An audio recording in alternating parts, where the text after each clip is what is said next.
আসন্ন ত্রয়োদশ জাতীয় সংসদ নির্বাচনত চট্টগ্রাম ৬ সীতাকুণ্ড আসনত বাংলাদেশ জাতীয়তাবাদী দল বিএনপি মনোনীত প্রার্থী কাজী সালাউদ্দিনের নেতৃত্বে এবং ধান শিশু সমর্থনে চট্টগ্রাম ও সীতাকুণ্ডত গণমিছিল অনুষ্ঠিত।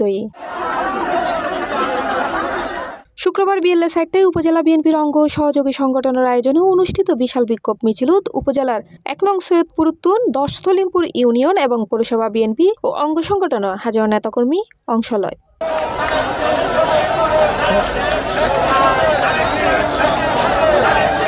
জুমার নামাজের ফরতুনি বিভিন্ন ইউনিয়নতুন নেতাকর্মী হলে পৌরসভার উত্তর বাজার এলাকাত জমায়েত হইতে থাকে। বিএলএ ৪:৩০টার দিকে বিশাল মিছিল লোক শুরু হয় পৌরসদর প্রদক্ষিণ করি হাসান গোমস্তা বাস স্ট্যান্ডত যায় সমাবেশত মিলিত হয়।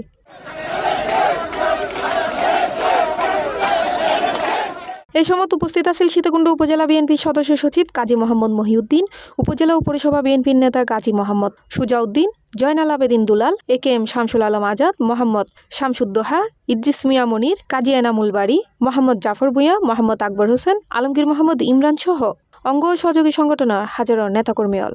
আজকের এই গণজোয়ার, ধানের শীষের গণজোয়ার, তারেক রহমানের গণজোয়ার, খালেদা জিয়ার গণজোয়ার, এই গণজোয়ারের মাধ্যমে ইনশাল্লাহ আগামী নির্বাচনে ধানের শীষের বিজয় হবে মহান আল্লাহ পাক রব্বুল আলামিনের দয়ায়। তারেক রহমানের নেতৃত্বে আগামীর বাংলাদেশ এগিয়ে যাবে ইনশাল্লাহ। দল ইতিমধ্যে মনোনয়ন দিয়ে দিয়েছে, সুতরাং এখানে মনোনয়ন পাওয়ার ব্যাপারে আশাবাদী, শতভাগ 50%। এগুলো তো আপনাদের কোনো কনফিউশন থাকার কথা না।